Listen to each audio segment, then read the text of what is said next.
Well, hi. Did you come by for a story today? Well, welcome. Come on in. Have a seat.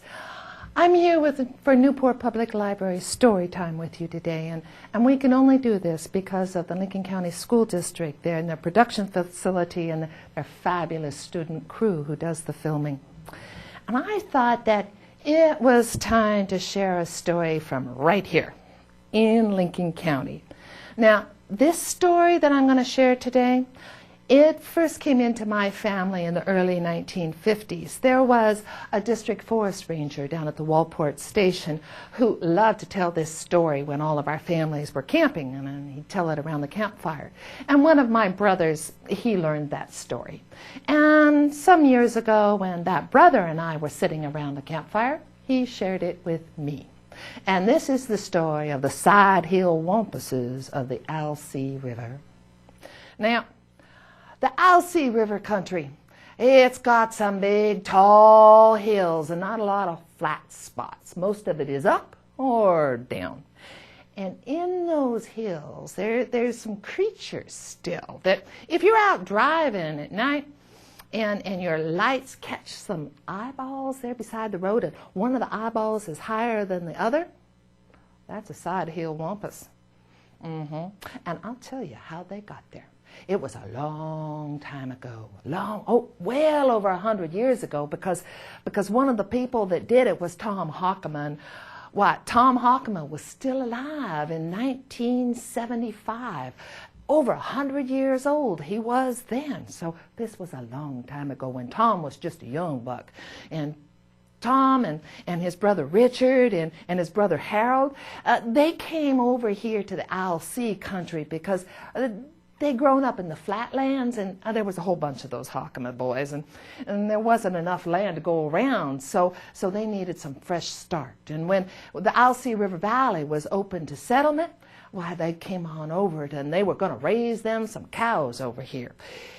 And they got their cows over into the river, this beautiful place upriver, but they were flatland cows, and they just didn't thrive on all that up and all that down. So the Hockaman boys, Thomas and Richard and Harold, they were talking one night and about what they could do.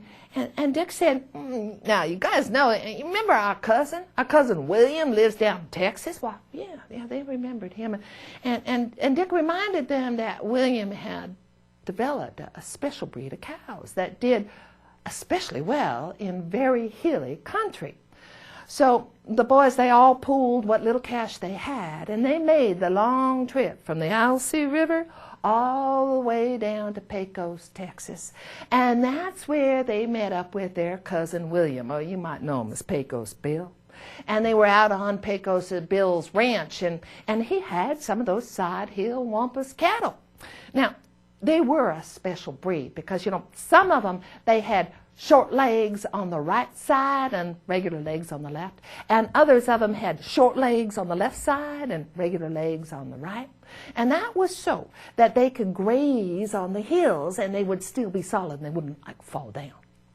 And the Hockaman brothers, they thought this was a great deal, so they bought themselves some broodstock and they proceeded to drive them from Pecos, Texas, all the way back to Alsea, right here in Oregon. And it was a long trip because, there's a lot of flat country between Pecos and Alsea, and flat country was no good for these Sidehill Wampuses. They got on something flat and they'd flat fall down. So the brothers, they took them a long time, but they finally got back to the Alsea River, and they put those Sidehill Wampus cows out on the hills, and they did well. They thrived.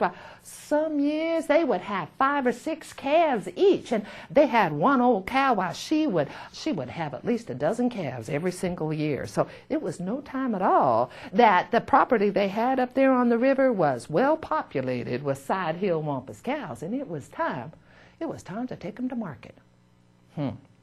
There was the problem again. Now Harry told him, he said, now you fellas, When we take them over to the valley, it's all flat in the valley. So we're going to have to find hills on the way. No, they did. It took them a long time to get over to Albany where the railhead was so they could put them on the train for the stockyards back east.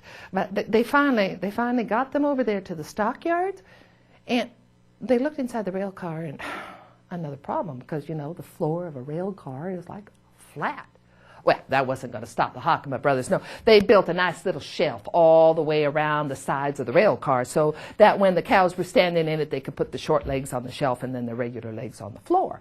And so that problem was solved, and they closed up the rail cars, and off they went to the stock markets back in Chicago. Now, things went well.